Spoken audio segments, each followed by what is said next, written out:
Olá, tudo bem? Eu sou Juliana, esse é o Mistérios com Juliana. E hoje a gente tem um vídeo diferente por dois motivos. Primeiro que eu não escolhi os livros que eu li, e segundo que o vídeo vai ser diferente do que eu tinha imaginado. Porque eu pensei, e se a gente pudesse voltar no tempo, uns 12 anos, e o BuzzFeed escolhesse as minhas próximas leituras, sabe? Foi isso que eu pensei. Daí eu encontrei três quizzes que eram relacionados a mistério no BuzzFeed para escolher um livro para você. Então eu filmei a tela pelo meu computador e o meu computador literalmente morreu. Então eu perdi o vídeo, a parte no caso que eu tava fazendo os quizzes. A sorte é que eu tirei uns printzinhos, então eu vou usar os prints para nos guiar durante esse vídeo. Mas bom, o primeiro que acabou saindo pra mim foi o livro Espíritos do Tamiza, que eu vou colocar aqui. Inclusive, eu achei a nossa capa brasileira muito feia, tá? Eu achei a inglesa mais bonitinha. Vou colocar aqui também pra vocês verem. Mas eu não gostei desse livro. Porque é um livro de fantasia, na verdade. Eu fui vendida como mistério, mas esse é um livro de fantasia. Então, se pelo menos tivessem me dito isso antes, eu talvez estivesse mais preparada para o que aconteceu. Tanto é que eu já dou um spoiler, eu não terminei o livro porque não deu. Esse é o início de uma trilogia, se não me engano, do Ben Aronovich. E aqui a gente tá acompanhando o Peter, que ele é um policial iniciante em Londres e ele tá naquela fase que vão escolher em que área da polícia ele vai trabalhar. Então, uma noite, ele tá investigando um assassinato em Covent Garden, que é bem no centro de Londres. E daí ele tá lá tentando procurar alguma pista, alguma coisa, ele vê um homem com umas roupas meio estranhas, meio antigas, mas ele, né, aproveita pra falar com ele, afinal, vai que ele é uma testemunha, né, testemunha ocular do crime. E o cara diz pra ele, diz como aconteceu o crime, fala que o assassino até mudou de cara depois disso. E ele fala, mudou de cara? Como assim? Ele, pois é, foi o que eu vi, entendeu? Inclusive, você está falando com um fantasma. Aí ele, oi? Sim, Peter, você está falando com um fantasma. E daí ele descobre que ele consegue ver fantasmas. Então ele volta pro trabalho e tal, mas ele fica com aquilo na cabeça. Ele falou, meu Deus, como assim um fantasma? Como assim? E até aí, o livro de fato é interessante, é meio intrigante, sabe? Você tá, nossa, o cara descobriu que é fantasma, sabe? O que vai acontecer disso? O fantasma vai solucionar o crime? Só que não. No dia seguinte ele volta pra lá durante o dia pra procurar ver se encontra um novo fantasma. Ele encontra um outro policial, um policial meio estranho. E aí o policial fala, o que você tá fazendo aqui? Ele fala, então, é porque eu vi um fantasma. E o cara fala, qual é seu nome? Aí ele fala, meu nome é Peter. E daí ele chega no trabalho, ele foi alocado numa parte que é meio burocrática demais da polícia, que ele não queria trabalhar. E ele fala, tá bom, né? Só que aí no outro dia, o policial que descobriu que ele viu o fantasma chamou ele para trabalhar com ele, que é tipo o arquivo X da London Metropolitan Police. É basicamente isso. Ou seja, só tinha aquele cara e agora ele vai treinar o seu possível substituto, que é o Peter. E aí começa uma vibe meio Harry Potter, assim, pra mim, sabe? Que é tipo, ele aprendendo a fazer magia, ele descobrindo que existem vampiros, que existem espíritos do rio, que existem isso e aquilo. E aí eu fui perdendo o interesse, na verdade. Porque aquele primeiro crime logo é solucionado. Assim, eu imagino que ele venha voltar depois, tá? Porque tem alguma força sobrenatural tomando conta de Londres. Mas assim, não é o tipo de livro que eu quero ler, entendeu? Mas assim, se você gosta de fantasia, eu achei divertidinho no início, eu achei até bem engraçado, a escrita era boa, mas aí ele me perdeu um pouco quando começou o Hogwarts, sabe? Na casa de Londres. Inclusive ele fala, porque Isaac Newton era um mágico também, e daí eu perdi meio que o interesse, sabe? O segundo livro foi um livro que eu já tinha lido, eu vou colocar aqui o print do BuzzFeed, que foi A Casa Torta da Agatha Christie, né, gente? E assim, eu amo A Casa Torta. É um dos livros mais curtinhos dela, né, se a gente for pensar, mas é um daqueles que tem um desfecho que você não vai esquecer. E nesse caso a gente tá acompanhando o Charles. O Charles é o nosso detetive dessa vez.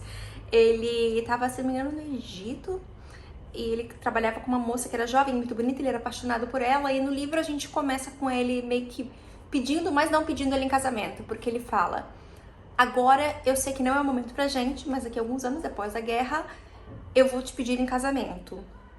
E aí ele fica pensando, nossa, mas você nunca fala da tua família, né? Aí ela diz que, tipo, que o avô dela é um homem muito rico, eles todos moram juntos numa casa que ela chama de A Casa Torta. Mas é só isso que ela fala, ou seja, ela não dá muito, continua sem dar muita informação.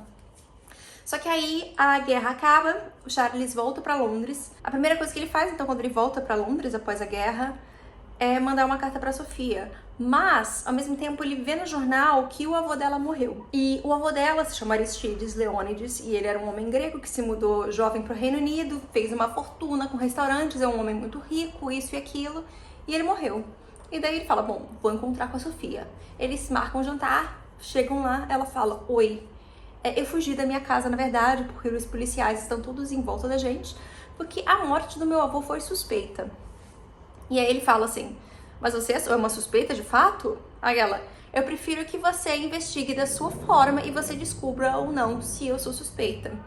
Só que aí, por sorte, olha gente, que curiosidade, o pai do Charles, ele trabalha na Scotland Yard, então ele manda o Charles, tipo, que nem pra eles trabalha, acompanhar a investigação com os policiais, com os detetives. Então, aí nisso a gente vai conhecendo a família Leônides. Bom, o Aristides teve vários filhos, só que só 2 estão vivos, que é o pai da Sofia e o irmão mais velho dele. O irmão mais velho dele é casado com uma mulher que não gosta muito de riqueza, ela gosta de viver da forma mais simples possível, e esse filho é o que herdou os restaurantes. O pai da Sofia, ele é casado com uma mulher que é atriz e ela adora que coloquem dinheiro nas peças dela. Então, eles também têm muito dinheiro, o Aristides sempre dava dinheiro pra todo mundo, então aparentemente não existe muito um motivo pra alguém assassinar ele, porque tipo, todo mundo tava ganhando dinheiro do Aristides, sabe? Se eles precisassem de dinheiro, ele ia dar. Ou seja, a herança, bem ou mais, em algum momento ia vir, porque ele tava lá com seus 90 blaus, sabe? Então, bom, o pai da Sofia tem a mãe, tem a Sofia, um menino de uns 15 anos, eu acho, e uma menina mais nova, de uns 12. Então a gente vai acompanhando a investigação e a vida dessa família até descobrir quem foi que de fato matou o Aristides, ou se alguém matou o Aristides. Ah, tem a... Gente, esqueci de 2 personagens super importantes. A mulher do Aristides, o Aristides, que é um homem de seus 90 anos, é casado com uma mulher de 34 e também mora lá a irmã da primeira esposa dele, que é a tia da Sofia. No caso, a tia da Sofia não, a tia-avó da Sofia, né? A tia do pai da Sofia. Então, a gente vai acompanhando essa investigação. É bem divertido esse livro. Ele é curtinho, ele é muito rápido. Eu sei que existe uma versão de filme que falam que é muito ruim, mas eu sempre fui curiosa pra ver porque é um livro que eu gosto muito. Então, quando deu esse no teste do BuzzFeed, eu falei, quer saber de uma coisa? Eu vou reler A Casa Torta, entendeu? Outubro está aí. Vamos aproveitar esse momentinho agradável. Inclusive, a versão que eu li do livro começava com um prefácio da própria Agatha dizendo que essa era uma ideia que ela tinha há muitos anos, que ela sempre quis poder botar em prática e finalmente chegou o momento. Porque se você já leu o livro, você vai saber que é um desfecho curioso.